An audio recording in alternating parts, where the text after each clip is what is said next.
Fala, meu povo! Tudo bem com vocês? Sejam bem-vindos a mais um episódio do Fala Mais Faz, o meu podcast, o seu podcast, o nosso podcast. A primeira temporada é sobre sexualidade. Eu sou Vitor Maga, médico, ginecologista e professor, e estou aqui hoje com uma convidada muito querida. A gente já se conhece há um tempo, da faculdade. Ela é médica, clínica médica também, além de médica, ela fez residência em clínica médica lá na ABC, que foi onde eu fiz também. Depois ela fez cardiologia no Instituto de Dante Pazanese, onde ela atualmente trabalha na equipe da unidade coronariana. Ela também fez ecocardiografia, ou seja, aquele ultrassom do coração, sabe? Especialista nisso. E ela trabalha hoje na equipe do Einstein. E ela é a idealizadora do Clube da Cardio, que é uma empresa de educação médica que traz justamente todos esses conteúdos, e ela vai falar um pouquinho mais sobre isso com vocês. Ela é minha amiga, eu conheci ela desde quando eu entrei na faculdade. Ela é uma pessoa amante dos esportes, da leitura, da arte, da cultura. A vida dela é uma loucura, ela ama viajar, ela ama fazer tudo. Existe muita vivacidade nessa mulher. Doutora Pamela Valelongo, minha convidada, mais conhecida para os íntimos como Pam. Seja bem-vinda! Gente, um prazer estar aqui nesse podcast. Já ouvi todos os episódios, sou sua fã, você sabe. E obrigada, muito obrigada pelo convite. Espero que a gente consiga ter uma boa conversa. Eu não tenho dúvida. Com a galera aí. Vamos lá, Pam. Já vou começar assim, ó, direto. Pá, na jugular. A nossa proposta do podcast nunca foi ficar no mundo do palestrinha, no mundo das ideias e tal. A gente quer a verdade. E a dificuldade da verdade também. Tá. Por que eu tô te falando isso? Porque é um podcast falando sobre Fala Mais Faz. A nova geração fala muito de sexo e de sexualidade e pouco faz. E a gente não tá pra criticar ou pra enaltecer, a gente quer entender o fenômeno. Ok. Porém, a gente tá hoje no 9º episódio falando do problema e trazendo pinceladas de solução. Mas hoje eu queria olhar um pouco mais pra solução. Por quê? A Pamela, gente, ela é cardiologista. E ela também trabalha com consultório, na clínica, todos os dias. E esse mundo que a gente acolhe os pacientes. E qual que é o ponto? O ponto, a primeira coisa que eu acho que eu queria te perguntar, Pam, é assim.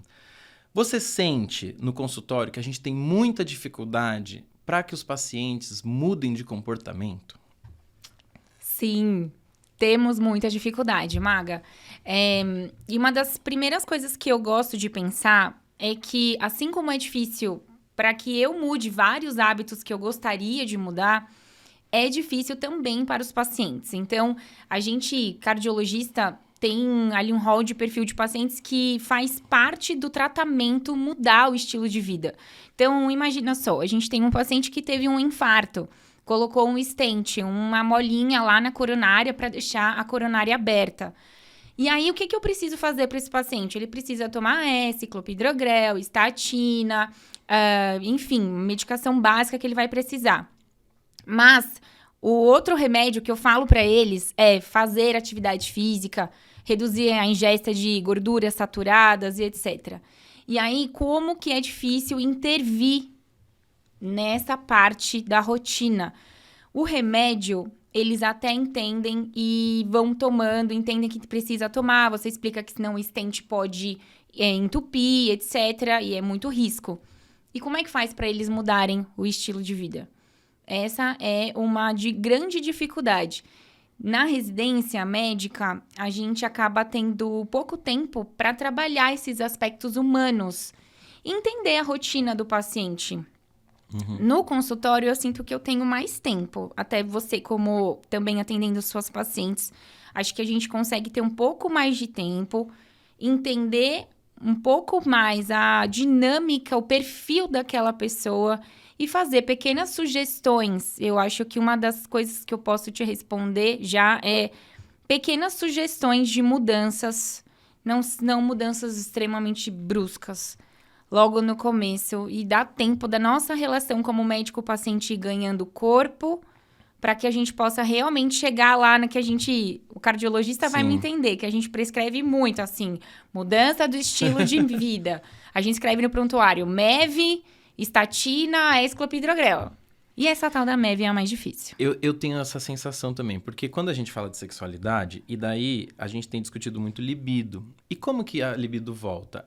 a gente sabe que muitos estudos mostram que assim como para a libido e para assim como para as outras doenças e questões de saúde, a mudança do estilo de vida é o que mais traz resultado, né? Sim. Diabetes é assim, dislipidemia é assim, todas as doenças coronarianas, cardíacas, Sim. hipertensão é assim, doenças psiquiátricas são assim, de saúde mental e a libido também. E aí quando a gente vai falar sobre alimentação, melhora do padrão de sono, exercício físico, atividade, ter um modelo de vida mais saudável, com mais atividade física, e além disso, conseguir incorporar exercício físico regular e adequado, cuidar da saúde mental. Cara, começa a ficar muito difícil, porque eu tenho essa sensação igual você, que talvez a gente não foi educado para isso. A formação médica focou muito mais na questão de medicação, tratamento e tal, e aí alguém comentava com a gente, né? E mudança do estilo de vida. E daí você vai aprendendo. E mudança do estilo de vida, e mudança do estilo de vida. E daí chega uma hora que fala, e que horas que a gente fala da mudança do estilo de vida? Você tem essa sensação? Total. A clínica e a cardio também sofrem disso. Porque eu sinto que a GO a gente sofre isso. Sim. A gente fala que tem que falar da mudança do estilo de vida, só que a gente não aprendeu ferramentas, né? Você acha que da onde que você foi buscar aprender essas outras ferramentas para poder levar para a prática clínica? Olha, fui buscar na parte de comunicação, leitura de livros. Então, acho que um dos livros que eu posso citar foi O Poder do Hábito. Me ajudou a entender um pouco mais, realmente racionalizar as etapas que são necessárias para a gente criar um hábito de verdade. Então, a tal da recompensa, repetir e ter a recompensa. Até quebrar obstáculos, né? dificuldades. Então, às vezes, o cara se matricula numa academia que ele precisa pegar o carro e andar 15 minutos de carro. Com certeza vai ficar mais difícil do que se ele fizer uma caminhada em volta da casa dele, entendeu? Uhum. Então, leitura, a primeira coisa acho que eu fui buscar. E a conversa com os colegas, assim, psicólogos, A equipe multi, eu também tenho isso. A equipe multi acaba ensinando muito, né? Você manda um paciente, por exemplo, para o nutricionista, e aí ele te dá um feedback, você vai entendendo como que é a linha de trabalho dele, Perfeito. né? Que você fala, putz, isso daqui, nossa, eu nunca tinha pensado por esse lado. Eu digo isso porque, como eu tive uma experiência na educação física antes da medicina, eu aprendi algumas ferramentas, né? Hoje, eu não me atrevo a prescrever atividade física nem nada do tipo, por mais que eu tenha vivenciado aquilo, porque eu já não é mais a minha área. Mas entender um pensamento global também, de saúde global, né? Total. Eu converso também com as nutricionistas dos pacientes, gosto de conversar se tem algum paciente que está passando por um processo de reabilitação, gosto de falar com o fisioterapeuta, de saber como é que está a evolução. Troco as experiências, então, com a Nutri, falo, olha, eu senti um comportamento, eu acho que tem momentos de abuso alimentar, eu acho que tem momentos de compulsão, e a Nutri fala, ele realmente comentou comigo, porque às vezes na minha consulta, eu tive que direcionar mais para um aspecto, e é trabalhoso, se você pensar quantos médicos conseguem fazer esse tipo de abordagem, de você pegar o contato, falar com outro colega. Mas eu entendo que é primordial para eu realmente conseguir a tal da MEV. E em relação à libido, é uma das coisas que desde a época da residência, meus amigos até me zoavam, assim. A Pamela faz cada pergunta para os pacientes. E eu perguntava tipo mesmo. Tipo o quê, Pam? Para namorar, como é que tá? Porque, olha, os medicamentos que a gente, cardiologista, prescreve dão muita disfunção erétil. Então, beta-bloqueador, por exemplo, nitratos. E, às vezes, os pacientes passam pela cirurgia cardíaca, por exemplo, que é a cirurgia que vai fazer a tal da ponte de safena. Então, tem um vaso ocluído, o cirurgião vai lá, pega a veia da perna, faz uma ponte na artéria que está entupida e pronto. E esse paciente, ele tem uma série de recomendações. Então, a gente fala para ele, olha... não pode dirigir, ou vai dirigir daqui 40 dias, etc. E eu sempre incluía o namorar. Atividade sexual. Eu falava, olha, namorar daqui 2 meses e tal, né? Então, e aí os meus colegas achavam um tanto peculiar. Mas eu sempre valorizei muito, assim como na consulta eu pergunto em relação ao sono, eu também pergunto em relação à saúde sexual. E eu concordo, por isso eu acho que faz todo sentido e venho gostando do conteúdo que você traz pra gente discutir até pra gente médico, porque a gente esquece dessa parte tão importante da saúde. Você acha que na sua formação como médica... A sua formação como médica foi parecida com a minha, então eu imagino mais ou menos a sua resposta. Mas a sua formação como clínica médica, principalmente. Então, fazendo uma pausa para quem não sabe. Nem todo médico que acabou de se formar é clínico. Ele é um médico generalista. Ele não tem uma especialidade. A clínica médica é uma das grandes áreas, uma grande especialidade dentro da medicina. Sim. Que depois vão ter as subespecialidades, né? Como cardiologia, nefrologia, endocrinologia, pneumo e por aí vai. Pronto. Então, assim, parênteses. Então, dentro da clínica médica, você acha que teve em algum momento na sua formação que trouxe essa abordagem de sexualidade, como trabalhar sexualidade dos pacientes? Não me recordo. Não me recordo, não. Acho que é uma coisa que a gente conversava entre nós, colegas médicos, que a gente discutia com outros colegas que faziam outras residências, né? E a gente percebia, mas não foi uma... Acho que eu nunca tive uma aula sobre isso, por exemplo. Ou essa questão até me passou a ser uma preocupação na cardiologia, porque os pacientes têm prescrições que geram disfunção erétil e a gente também precisa prescrever as que vão ajudá-lo a ter a relação sexual ali quando ele quiser e tal. E aí eu me vi, nossa, não conheço nenhuma delas, né? Ninguém me ensinou. Você precisou estudar para poder encontrar a resposta. Mas estudar sozinha. Que é um pouco a vida do médico, não é? É. Eu tenho essa sensação também, porque a sexualidade, né, por mais que a OMS hoje fale que é um dos pilares da qualidade de vida e tudo mais, eu sinto que ela fica meio de lado. No consultório, eu trabalho com toda paciente que chega lá, eu chamo de quinteto fantástico. Tá. Eu aumentei um personagem nesse quadrinho. Então sono, atividade física, alimentação, saúde mental e sexualidade. Perfeito. Eu pergunto isso para todas as pacientes. Por quê? Porque eu acho que quando a gente pergunta esses pilares, eu tenho muito uma ideia de como é a vida dessa paciente, né? Às vezes eu sinto os colegas tentando mudar um hábito. Então, o hábito, por exemplo, de beber água. Aí fala, tem que beber água.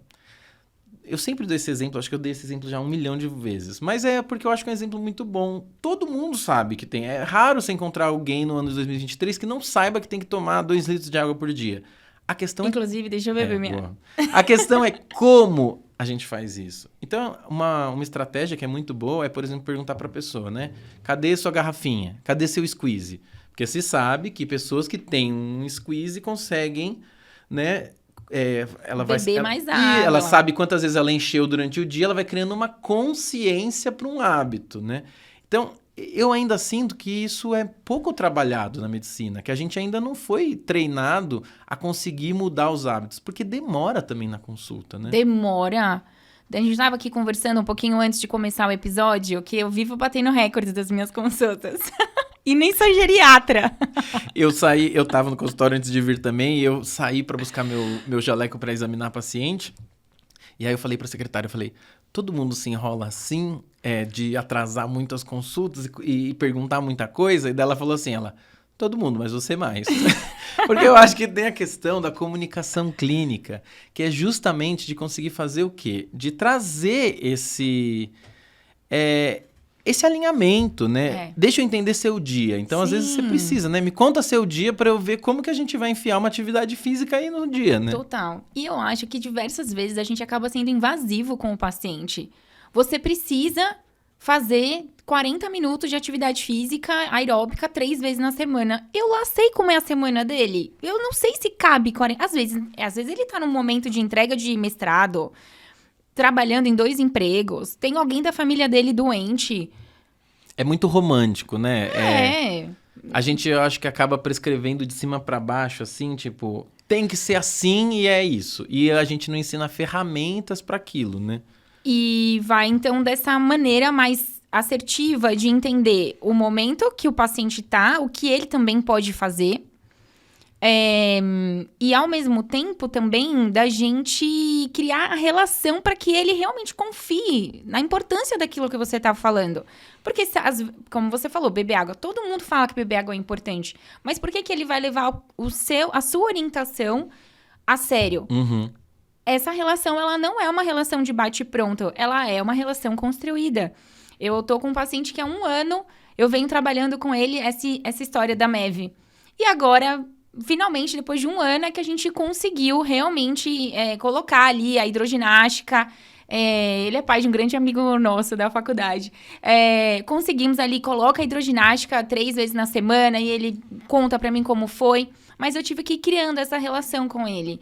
Então, eu acredito, Maga, que cabe muito a nós, médicos, e não transferir essa responsabilidade. A responsabilidade é nossa de convencimento. E aí que vem as coisas mais difíceis. Como convencer? A gente também não aprendeu. Eu percebo isso. Quando eu fui estudar comunicação clínica, eu fui estudar também quais eram as estratégias que existiam para criar esse vínculo e esses pactos, né? Eu até escrevo no prontuário, pactuo com o paciente, isso. Bonita.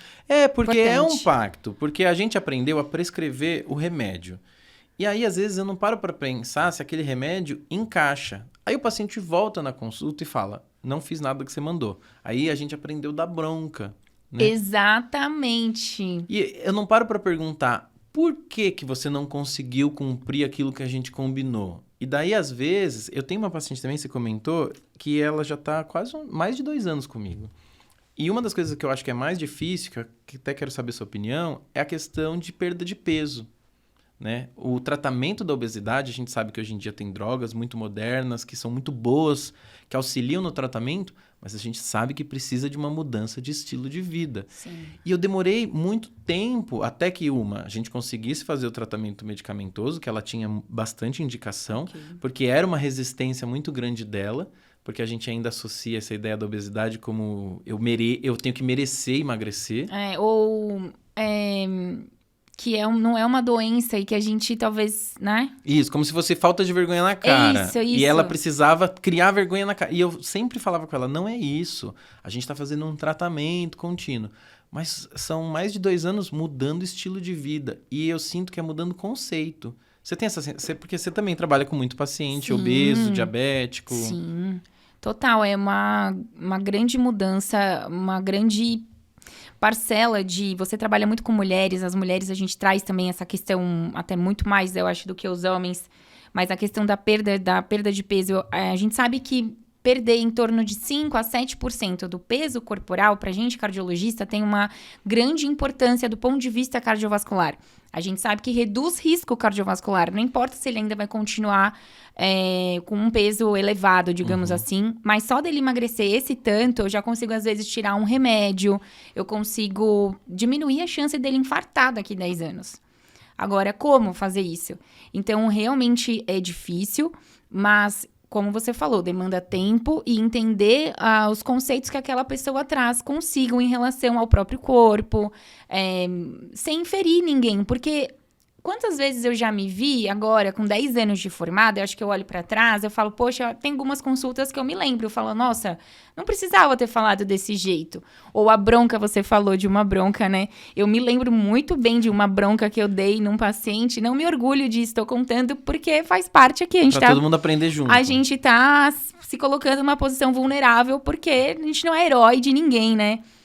Mas era um paciente que tinha passado por uma cirurgia de revascularização miocárdica e ele estava com queixa de diminuição de libido. Ele procurou um atendimento e foi prescrito hormônios para ele.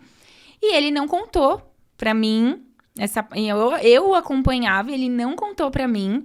E aí, eu vendo que os exames piorando, o colesterol subindo, fizemos um exame de controle da cirurgia.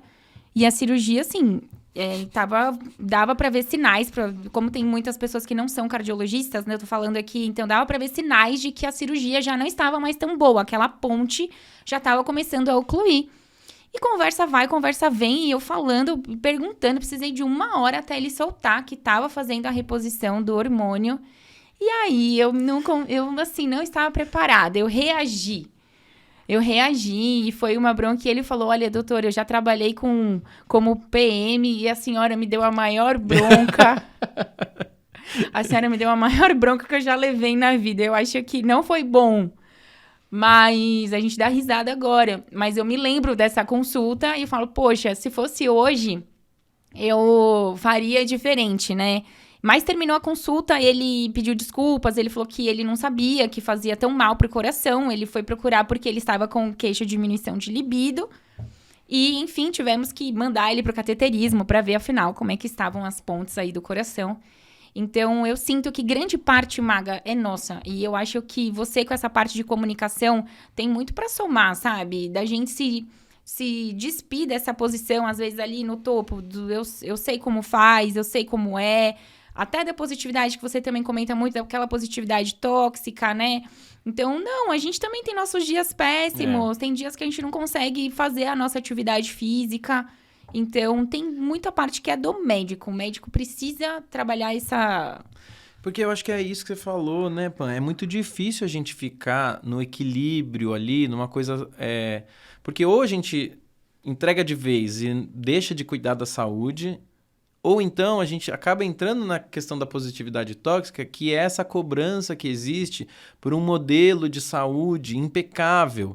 E quantas vezes eu mesmo, é um auto-exercício, me colocando totalmente vulnerável, né? De ficar, ganhei uns quilos, perdi uns quilos, ganhei uns quilos, perdi uns quilos, ganhei uns quilos, perdi uns quilos, entendeu? E de ficar, nossa, minha alimentação... Não sei. E daí você fica dando check e... Não é muito saudável também para a saúde mental, para a ansiedade. O tempo inteiro ficar fazendo um controle como se a saúde fosse... Tem um livro que eu li há um tempo, A Sociedade do Cansaço, e ele coloca lá uma figura que eu achei muito boa, que a saúde na era contemporânea virou uma deusa. E a gente tem buscado quase como se fosse uma busca de fiéis, de peregrinos, assim, uma coisa muito inalcançável. E a gente se culpa, a gente pede perdão que hoje eu comi um cheeseburger. E é complicado isso, porque é o que a gente tenta no consultório não construir, porque tem que sair saudável, né? Na minha opinião, o paciente tem que sair motivado a melhorar e não se sentir humilhado porque ele não conseguiu cumprir todas as tarefas, né? Exatamente, concordo 100% com você. Em relação à obesidade, eu não sei se eu respondi. Respondi a pergunta? Sim. Eu acho que a gente compartilha essa dificuldade e o quanto também é difícil, né? Você acha que a nova geração de médicos está vindo com uma nova visão em relação a olhar o paciente como um todo? Ou você acha que o nosso modelo ainda está muito focado no que era antes? Doença se trata com remédio e é isso e valendo. Olha, a gente trabalha com os alunos, eu e você, né? Lá na faculdade. Eu acho que sim. Eu acho que eles estão mais preocupados com o global. É uma tendência mas assim, é uma amostra enviesada, baseado num pequeno grupo de pessoas que eu acabo percebendo. A gente, no Clube da Cardio, tem esse papel, Maga, de trazer essas discussões, que era uma das coisas que eu sentia falta na cardiologia. Uma cardiologia muito técnica, porque tem que ser técnico. Eu tenho que saber o trial, que melhor, enfim, mostra aqui quais medicamentos vai mudar a mortalidade do meu doente, qual é o doente que mais se adequa para eu colocar naquele trial ou não. Agora, a parte humana, eu acho, e de comunicação, e essa abordagem, eu acho que na minha geração, ali, 10 anos de formada, talvez falta. E eu acho que eu tendo a entender que essa geração tá vindo mais com uma cabeça mais aberta. Não sei se você compartilha. Não, eu compartilho. Eu acho que eles vêm com uma cabeça mais aberta. E eu acho que tem uma coisa muito valiosa do que você viveu na cardio, principalmente nos lugares que você fez sua formação, que são lugares que priorizam muito a medicina baseada na evidência, né? Então, para quem não sabe o que é a medicina baseada em evidência, é realmente a medicina que busca a validação do que a gente está fazendo, se aquilo é científico ou não. Sim. Pode ser que a gente já teve na história da medicina coisas que a gente imaginava que dava certo, mas os trabalhos depois mostraram que não, né? Sim. Então, eu acho que isso é muito rico na cardio. A gente tratava infarto com cafeína. Há 100 anos verdade, atrás. Né? É verdade. Acho que é um dos casos mais emblemáticos, né? Por a crença, por acreditar que A mais B igual a B, então vai funcionar, né? Sim. Só que o que eu sinto às vezes da nova geração, e não é batendo na nova geração, é só porque eu tenho a sensação de que a gente sempre vive naquele mundo dos extremos. É uma geração que tenta olhar para o paciente de uma forma mais global e humana, mas acaba se afastando algumas vezes da ciência. E daí Perfeito. acaba entrando num... Vamos falar de mudança do estilo de vida, mas vira uma coisa meio gratiluz, meio tilelê, assim. Daí tudo vale também, daí um monte de suplemento que não faz sentido algum. O Isso equilíbrio deve é bom. chegar muito na cardio, não? Ah, sim. Sim, todo dia a gente manda no nosso grupinho que a gente tem do grupo da residência, vira e mexe, a gente manda, olha só, meu paciente, as prescrições mais diversas que você pode imaginar. E a complicação nunca vai para quem prescreveu, né? A complicação sempre vem para você, para um colega mais bem informado. Acho que o equilíbrio é excelente, Maga. A qualidade técnica e a qualidade ali de comunicação, de saber observar essa pessoa como o ser humano que ela é. Então, eu sempre falo, eu não vou cuidar do seu coração, eu vou cuidar de você. Então, eu vou te dar a diretriz aqui, cardiovascular, né, pra gente seguir, mas eu tô cuidando de você, você é uma pessoa inteira, né? E isso a gente vê até, você trabalha com emergência, né? Sim. A gente vê isso na emergência hoje também, uma mudança de olhar na importância de conseguir acolher a família que está ali no cenário de urgência e emergência, de como que você dá as notícias. Isso tem mudado, não tem? Eu acho que sim. A gente tem nos hospitais a sala da família, por exemplo, porque é muito importante a gente ter um local respaldado, Maga, para trazer essa família, para conversar. Às vezes, o ambiente da emergência... A gente tem ambientes até que o familiar vai até a emergência, né? O que eu acho excelente. Mas, às vezes, quando a gente tem mais pacientes dentro da emergência, a gente não pode expor o outro paciente. Então, a gente leva a família para uma sala à parte e faz ali a comunicação de notícias ou o boletim médico, mas eu realmente acredito que são pontos que ainda devam receber mais atenção na formação dos novos médicos.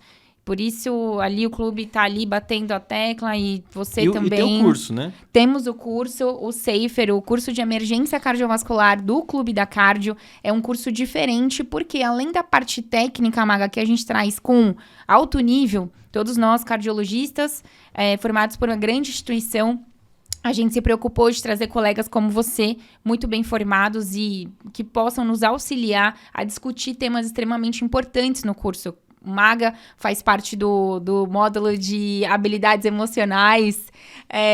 Ele fala muito sobre comunicação na emergência, então a gente trabalha nesse módulo habilidades de se comunicar em equipe, manejo de conflitos, e até de ali estar com o paciente. Às vezes a gente não é nada sutil ou generoso com o paciente que está nessa situação, sendo o paciente. Então, se a nossa vida não tá boa, imagina a da pessoa que tá doente. Então, acho que é muito válido. Então, eu já te agradeço aqui em nome do clube por você ter topado essa loucura de fazer parte desse curso, bem diferente mesmo, esse módulo. É só no curso do clube que tem, viu? Esse módulo de comunicação, soft skills. A gente fala de passagem de plantão, a gente fala de cuidados paliativos, tá muito erro médico, uma coisa que nunca foi abordada comigo quando eu estava em formação, e eu faço questão ali com os alunos de levar esse assunto para discutir.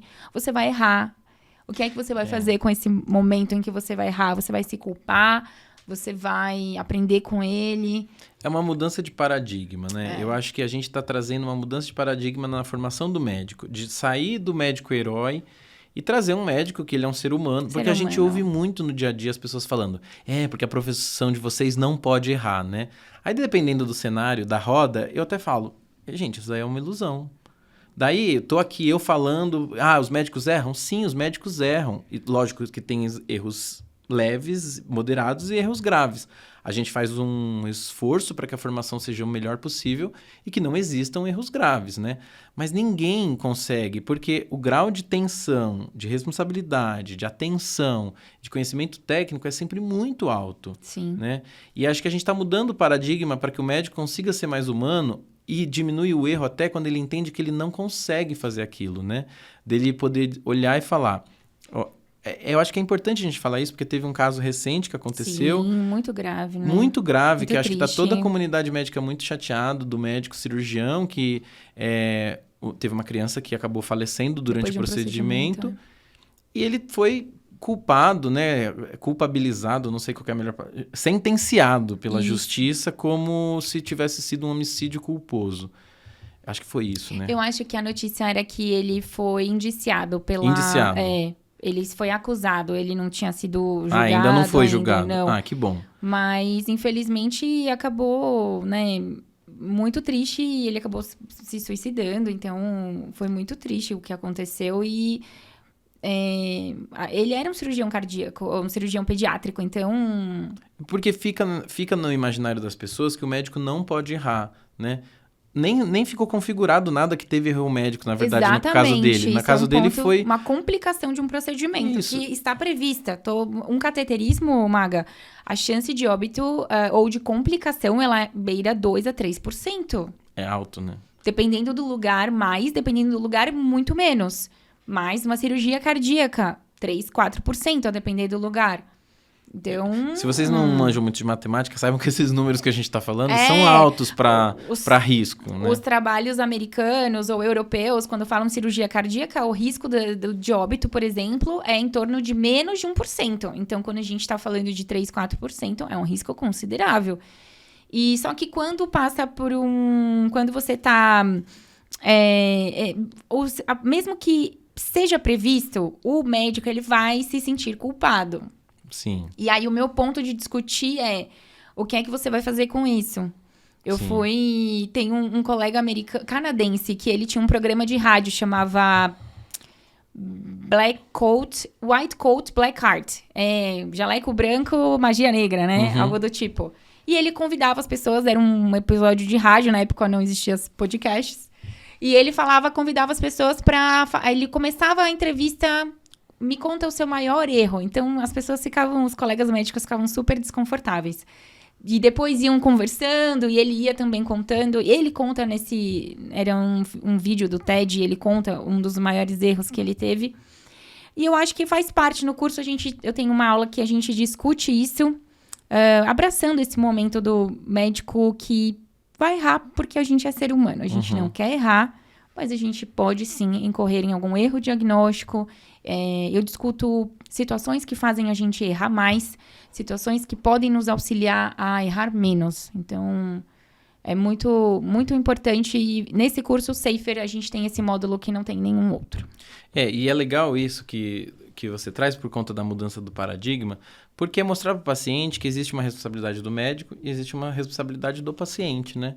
Na sexualidade é muito isso. Às vezes, as pacientes chegam assim, salva a minha vida. E eu falo, olha, eu não salvo ninguém. E é legal falar isso com uma emergencista, porque essa ideia de que o médico salva, ela é complicada, né? Eu não sei, eu acredito que a gente não salva ninguém. A gente faz o que dá pra gente fazer, e a gente espera que dê certo. E que aquela pessoa sobreviva, né? A gente faz isso. E na sexualidade, às vezes, é isso. Salva a minha vida. Eu falo, olha, eu consigo fazer isso, isso e isso. Mas existe uma contrapartida do paciente, né? Quando a sociedade imagina que a gente sempre vai salvar, a gente sempre vai dar conta disso, essa coisa do dar conta... E muitas vezes não, eu falo, olha, dá para fazer isso, isso e isso, mas eu preciso da sua parte também. Eu acho que é aí que a gente está mudando. Quando vem os cursos trazendo uma nova visão, tentando ensinar, né, a nossa audiência, que tem bastante estudante de medicina que acompanha, de que não é místico, a gente não está falando, eu não sou uma pessoa legal, assim, como eu sou legal e sou caridoso. Não é isso. É só porque a gente usa estratégias humanas, né, habilidades humanas de comunicação e de vínculo para conseguir maior adesão ao tratamento, para conseguir que o paciente se sinta mais motivado a cumprir as coisas, né? E a parte diagnóstica, Maga, ela envolve uma série de etapas na nossa cabeça como um computador. Então, esse é um dos pontos que eu discuto com os alunos. Você já imaginou que um paciente que chega com queixa de desmaio e você vai atender ele na emergência, se ele é o mesmo paciente e ele está com o hálito etílico, você não vai priorizar. A queixa vai ser vista de uma maneira diferente, porque nós não somos máquinas. Apesar da gente ter um raciocínio ali que tenta, né, cheio de fluxogramas, a gente não é máquina. A impressão conta muito. Então, tem a parte do paciente A gente discute muito, olha, vou te dar o remédio, mas essa tal da MEV, eu e você junto, mas agora você precisa fazer. E como que a gente vai fazer esse paciente aceitar isso? O momento da consulta é muito importante, o momento da emergência é muito importante. Então, se a gente sempre fala, olha, é um momento único que você está vivendo aqui. Eles estão muito vulneráveis na emergência ou no UTI pós-operatória. São momentos muito vulneráveis. Eu acho que é bonito a gente poder participar daquele momento de mudança. Então, se a gente vira e mexe, estou ali passando com os residentes e tem um tempinho, paro para conversar, porque é um momento único. Se era tabagista, é o momento da gente tomar uma decisão ali em conjunto, pactuar, como você falou. Vamos parar de fumar? E nesse ponto, pô, eu te faço então agora uma pergunta espinhosa. Tá bom. Assim. Eu vejo hoje que a nossa produção de saúde, né? E eu penso em produção porque a gente vai criando ela dia após dia. Ela acaba sendo o como a gente consegue gerenciar o nosso tempo. Essa é hoje a minha visão. É uma boa visão. Talvez eu nunca tenha trazido dessa maneira, mas é como eu vejo hoje. Por quê? Porque o que eu consigo produzir de saúde é o como eu organizo tudo isso. E quando você traz todas essas questões, a gente está vendo um cenário de emergência super pesado, o médico tem um monte de responsabilidade e ele acaba julgando. Como você acabou de trazer, ele acaba julgando. Então ele fala assim, pô, o cara tá bêbado ali, putz, meu plantão já tá ferrado, lascado, aí vem um bêbado, e ele julga por conta de não ter sido trabalhado, inteligência emocional, enfim, 1000 cenários. Mas essa pessoa, todo mundo é uma produção de saúde. Tanto esse paciente que chegou na sala de emergência, bêbado porque caiu, bateu a cabeça, sei lá o quê, tanto aquele que infartou, quanto a gente que tá lá, porque a gente também tá no game, né? A gente é a nossa produção de saúde e a gente vê que os médicos têm um modelo de vida, muitas vezes, que não leva a qualidade de vida. Nossa, total. Né? Você acaba pegando pacientes que estão graves. O que você acha sobre isso? Você consegue ver esse gerenciamento de tempo na vida deles e como eles conseguiram colocar e organizar a vida? Pergunta difícil. Difícil. Eu acho que, sim, conversando com eles é possível entender que diversas vezes eles não eram o centro do cuidado. Então, muitas vezes uma senhora, então eu tô falando aqui num contexto de pós-operatório, né? Uma paciente que passou por uma cirurgia cardíaca. É uma paciente que cuidou da família, mas ela nunca cuidou dela. Ela sempre gerenciou tudo dos outros.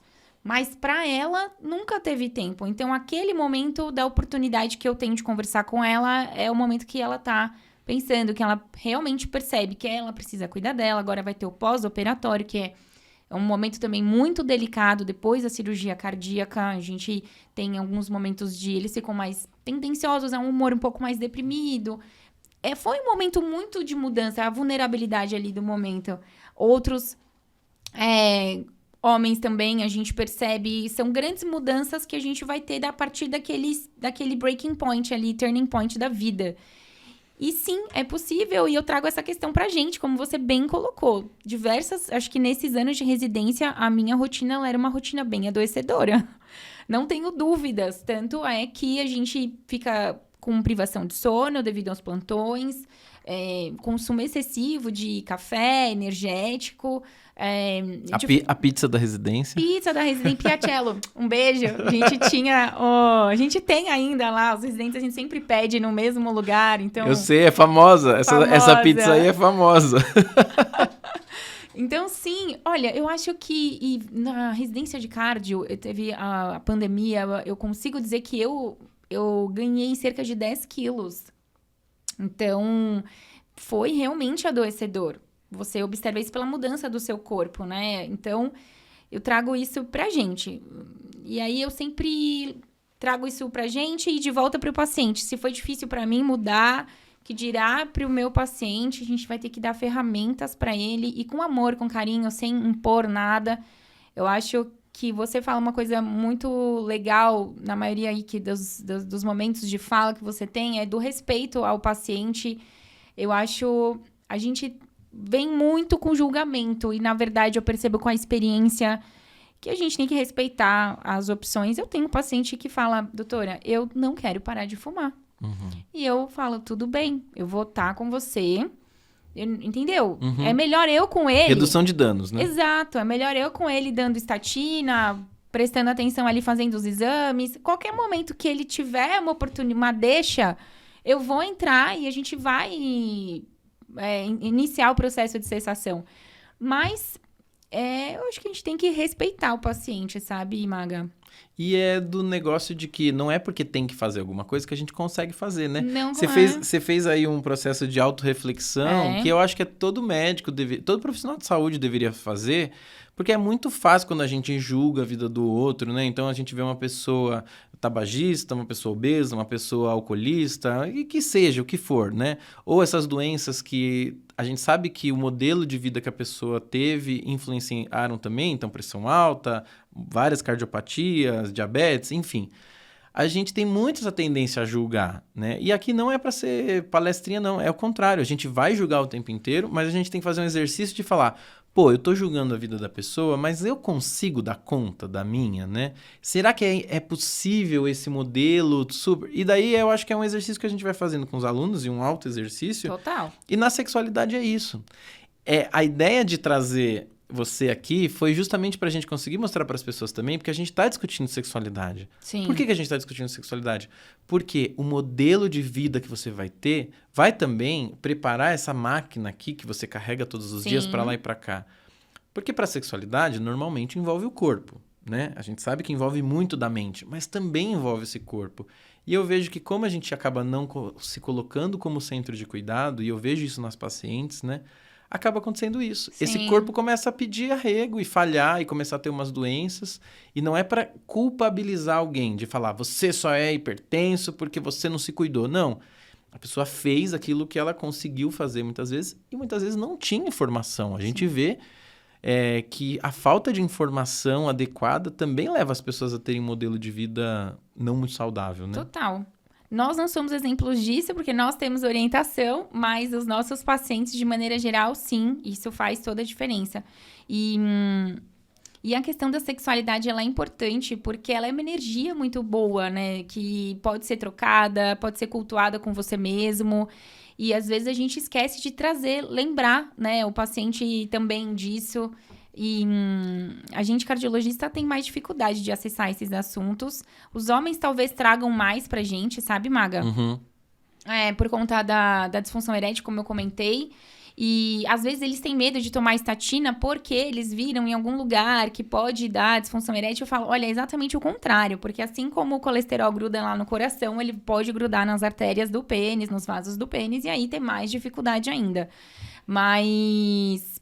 eu acho que a gente, como cuidador, assim, como... é um exercício constante, como você tá falando. E a busca de trazer a saúde em todos os seus aspectos, eu acho que fica um convite para quem tá ouvindo a gente, é colega médico, de colocar também essa questão da sexualidade no rol aí da anamnese. Eu vou fazer uma provocação até aos cardiologistas. Tá Por quê? bom. Porque o GO, ele apanha o tempo inteiro, né? O Então- GO é famoso de que o GO é burro, não é? A gente Não. sabe. Não, a gente sabe. Eu falo que vocês são a grande porta de entrada, o clínico da mulher. Então, eu, com mas- 16 anos, eu não fui em nenhum outro médico, eu fui na ginecologista. Mas daí eu faço uma provocação a esses ginecos, deles lembrarem que muitas mulheres, o único médico que elas vão é no gineco. Então, ele não pode esquecer, por exemplo, da parte cardiológica, ele não pode esquecer do rastreamento de hipertensão. Então, ele tem que olhar o modelo de vida dessa paciente para ver se ela não tem um risco, né, de estar desenvolvendo uma hipertensão. Encaminha, né, Maga? Isso. Encaminha pro cardiologista. Tipo, ele percebeu que não é mais com ele, É. cara. E eu faço essa provocação também aos cardiologistas. Claro. Por quê?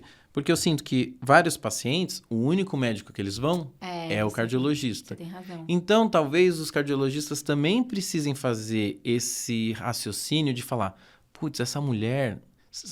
É só fazer uma perguntinha assim, ó. Você tá com o seu Papa Nicolau em dia? Uhum. Né? Você tem tido relação sexual? Por quê? Porque nessa fase, que é a fase que vocês têm muitos pacientes ali, em torno ali dos 50 anos. Isso mesmo, exatamente. Não ou é? os jovens que buscam performance, ou ali mais ou menos 50, 55 anos. É o grande que procura, chega pela primeira vez, digamos assim. Essas mulheres estão enfrentando muitas vezes ali o climatério. E a gente já trouxe em outros episódios falando de saúde feminina. Hoje a gente está conseguindo fazer o link com aqueles episódios, né? Então vai aparecer em algum momento desta tela. Mandaram eu fazer isso. O link. E vai ter... porque tem com a Rebeca, tem com a Silvia, que a gente fala de saúde feminina. Tem episódio com o João, que a gente fala bastante de saúde masculina. Então, a gente trouxe essas coisas, Sim. né? Esse cara, às vezes, ele tem que entender que essa mulher está no climatério. Perfeito. E o climatério envolve risco cardiovascular? Muito. Envolve.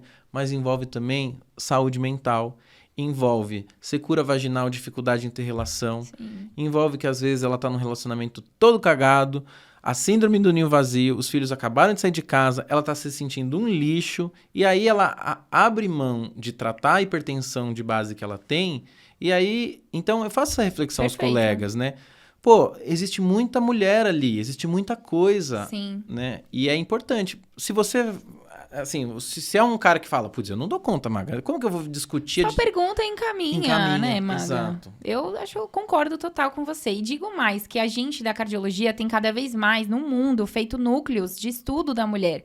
Porque, olha só, os trabalhos... Conte mais, Ana. Os trabalhos eram feitos com homens. Então, quando a gente fala de dor torácica típica, a gente fala típica para quê? Típica para homens. Quem tem dor atípica é uma dor que é diferente, a dor do infarto, né? Uma dor torácica atípica é quem? Mulher. É engraçado. Mas os estudos foram feitos com homens. Então, a gente está descobrindo algumas patologias que são mais comuns nas mulheres. Por exemplo, dissecção coronariana é uma doença muito negligenciada porque é da mulher jovem. Aí ela chega no pronto-socorro com uma queixa de dor torácica, muitas vezes desencadeada por um processo de estresse. E às vezes essa paciente não vai ganhar nenhum eletro, porque ela já vai ser rotulada a ansiedade, uma crise ansiosa. Uhum. Então, e ela tem pouco estudo ainda, por exemplo, de dissecção espontânea de coronária. Tá sendo uma patologia mais estudada agora. Então, assim, não negue um eletro para essa paciente, faça o acolhimento. Então, a gente tem estudado mais as mulheres. No climatério também, a gente tem visto que as doenças do coração funcionam diferente nas mulheres. É bonito isso de ver, os núcleos, são muitas mulheres do mundo estudando. A gente tem um núcleo também da SBC, que tem foco desse estudo. Sociedade Brasileira de Cardiologia. Isso. E a gente... É bonito ver esse movimento de maior estudo das mulheres. Eu fico feliz, por quê? Porque tem uns trabalhos que são muito interessantes que falam que a ginecologia é a ciência da diferenciação. Por quê? Vou te falar por quê. Quando a gente aprende, né, na semiologia, que é aquela matéria básica de que a gente aprende a ser médico, a gente aprende a ser médico do ser humano. E o ser humano, esse ser humano que a gente está falando, ele é homem. Por quê? Porque daí a gente na gineco aprende como que cuida das mulheres. É verdade. Entendeu? E eu fico muito feliz com isso. Por quê? Porque a gente percebe isso na gineco. E às vezes é até uma questão de discutir com os colegas, porque quando a gente vai fazer terapia de reposição hormonal e tal, aí fala, não, o meu cardiologista falou que não pode. Eu falo, mas deixa eu conversar com ele. Claro. Existem critérios e tudo mais. Porque essa ciência da diferenciação, eu sempre brinco com os alunos que eu falo, quando eles estão lá no pronto-socorro, aprendendo pronto-socorro, na clínica e na cirurgia, eles esquecem de todos os diagnósticos da ginecologia. É verdade. Eu falo, só que como vocês esquecem desses diagnósticos, sendo que a maior parte da população do mundo é mulher? É mulher e vai chegar no pronto-socorro. Às vezes com uma dor abdominal, né, Maga? Tem que ser ensinado, tem que ser ensinado. Sim. Na emergência, tem que ser ensinado. Olha, boa ideia para a próxima discussão com os alunos do sexto ano. Muito bom, muito bom. É isso, porque é isso, é conseguir olhar também como a sexualidade atravessa a gente o tempo todo, Sim. né? O tempo todo. A gente tem... Eu ainda preciso estudar mais sobre o assunto, na reposição, na mudança do sexo, né? Então, também vai impactar, eu acho que é Quando a gente tem... E isso são estudos que têm vindo bastante pra gente, né? A população trans, quando a gente faz hormonização. Isso. E uma das grandes preocupações é essa, que a gente sabe que tem um impacto, né? Tanto do estradiol quanto da testosterona, a gente sabe. E por isso que a gente sempre faz um trabalho de pactuar estilo de vida, né? É interessante isso, porque a gente está cada vez mais entendendo o impacto, né? Você falou que as mulheres têm um comportamento diferente, as mulheres cis... É por conta do hormônio também, Sim. né? Como isso afeta a saúde cardíaca, Total. né? Pam, frente a esse cenário todo que a gente está vendo, que o médico ele precisa olhar para o paciente como um todo, e a gente já entendeu que não é fácil mudar de hábitos. Eu sei que você é uma pessoa muito disciplinada. Ou tenta ser, vai. Tento ser. Não, na sua rotina e tudo mais. Sim. que eu sei que você gosta de atividade física e tal, e estabelece metas. Você acha que a gente já está mudando para um perfil de que os médicos estão começando a entender que eles precisam estabelecer metas com os pacientes, que a gente tem que trazer um pouco mais essa cultura de fazer planos junto com o paciente, um plano terapêutico? Você acha que isso ainda é um papo que está em... Eu e você aqui, assim, falando disso. Eu não sei te falar. Essa pergunta eu vou ter que... Vamos mandar uma enquete no Instagram e aí o pessoal ajuda a gente a responder? Porque, assim, a gente traz isso com a gente. Acho que a nossa formação também acadêmica, Maga, ela foi muito humana. Uhum. Não foi? A gente participou de projetos que trabalhavam com arte. A gente fez palhaço juntos, gente. Palhaço de hospital juntos. Do Sorrir é Viver. Um beijo pro pessoal da ONG do Sorrir é Viver. Eu acho que a gente teve esse privilégio de ter essa formação mais humana. É um perfil nosso também. Mas eu não sei te falar, assim, tenho muitos colegas que estão mais tecnicistas ainda, assim... Eu tô te perguntando isso porque quando a gente trabalha comunicação clínica, a gente mostra essas ferramentas para as pessoas, mas eu ainda sinto que os colegas médicos, eles acham interessante.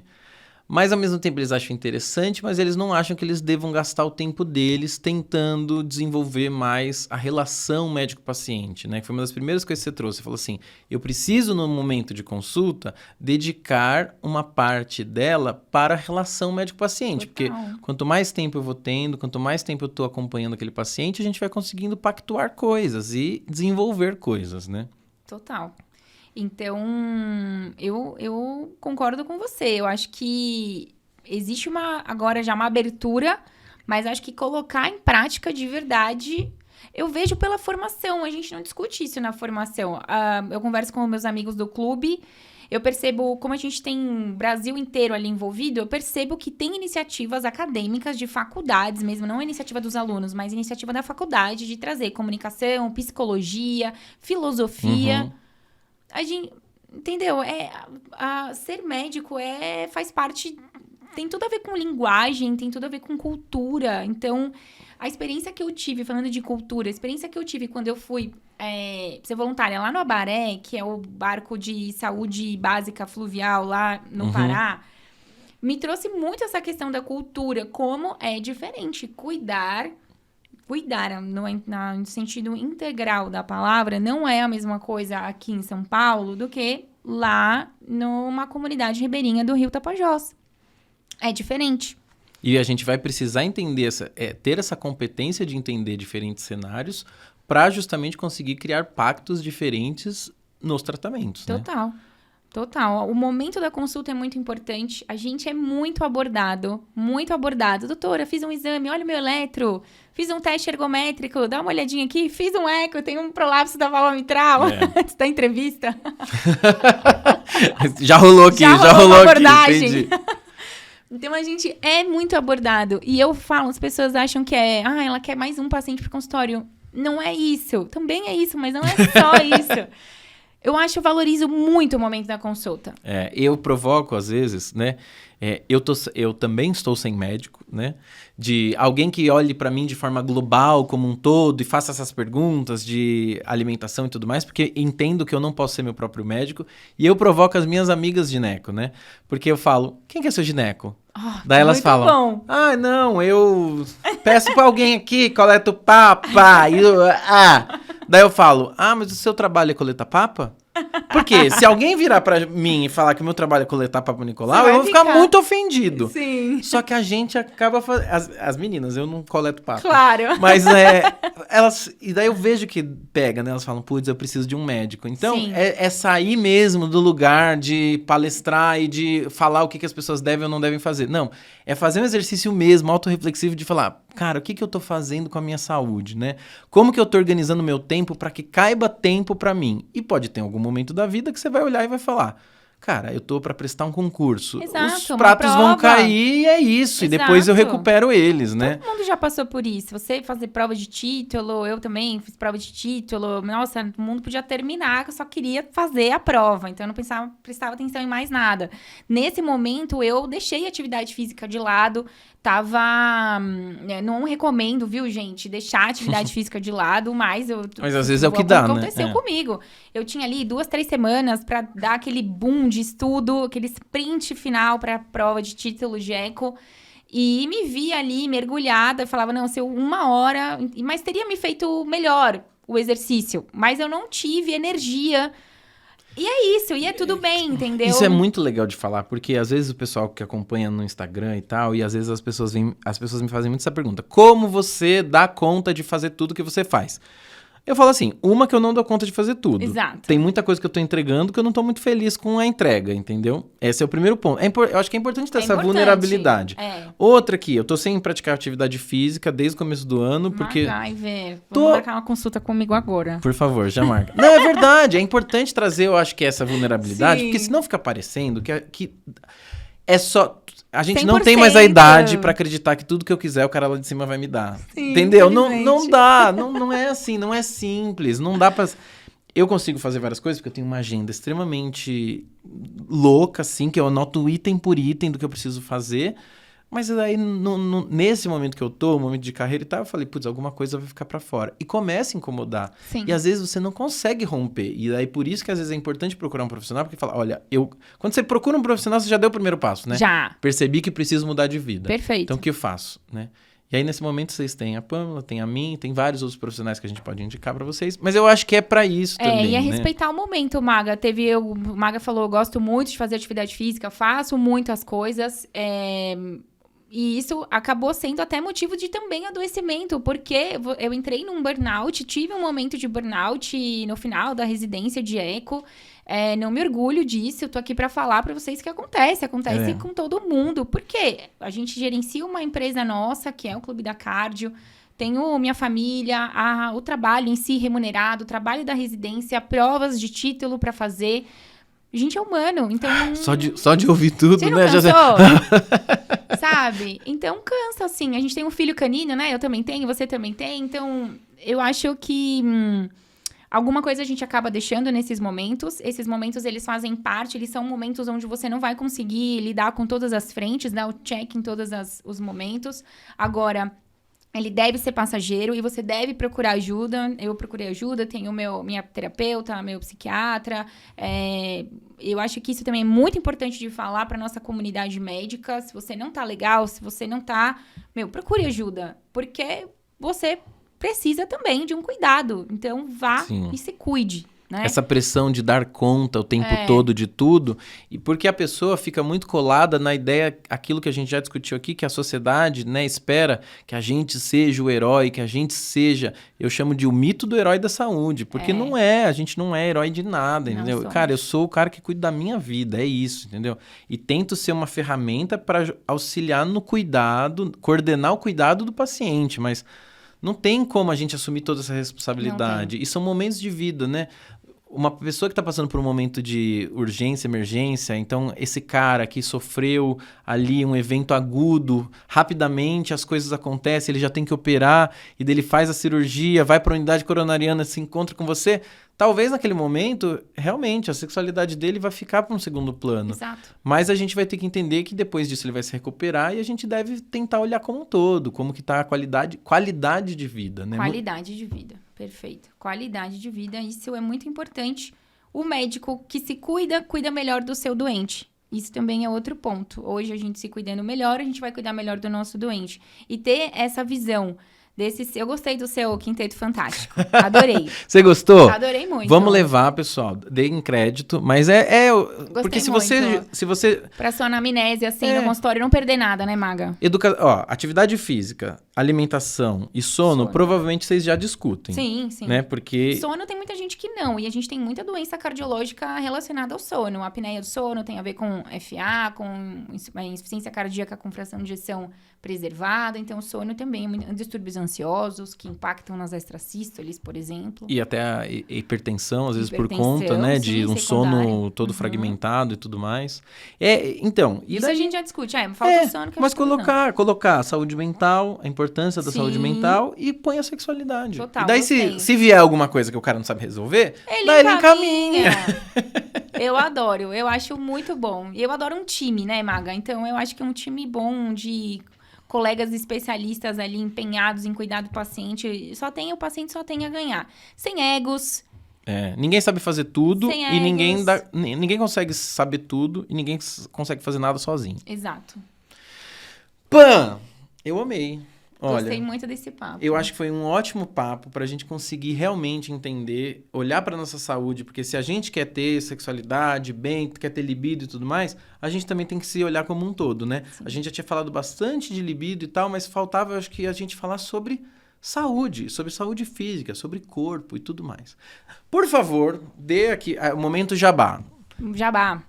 Fala seu arroba, Tá. fala o arroba do clube, conta do curso. Sim. Valendo. Vou só pontuar antes pra finalizar. Por favor. Do nosso tema, que como você bem falou, a saúde tem tudo a ver com libido. Então, às vezes eu chego com um paciente ali que tá inflamado, ele tá um pouco acima do peso, ele não faz atividade física e a libido dele não vai estar legal. Às vezes eu nem preciso perguntar, eu já sei que não vai estar legal. Então, a gente organizando a casa antes das medicações, sabe, Maga? Eu acho que tem muita coisa que a gente consegue fazer mudando os hábitos ali rotineiramente na rotina. E essa acho que é a nossa mensagem principal, assim, do episódio, que a libido, a sexualidade, ela vai vir num contexto de também mais saúde. Eu acho que essa fica a mensagem para o pessoal de casa. Vou pro jabá, então. Clube da Cardio, quem quiser saber mais de cardiologia, @Clube da Cardio. A gente também tem um Instagram do nosso podcast, que é @Clube da Cardio Podcast. O Maga ganhou a caneca querida do clube. A gente vai ter agora, no começo de agosto, o lançamento do Safer, o nosso curso de emergência cardiovascular. Maga faz parte do time de professores, um time super robusto. Nosso Caio Bonadil também está lá conosco falando de autoprescrição e abuso de medicamentos para dormir. Muito bom. Então, com certeza todo mundo já entrou em contato com esse tipo de medicação alguma vez na vida.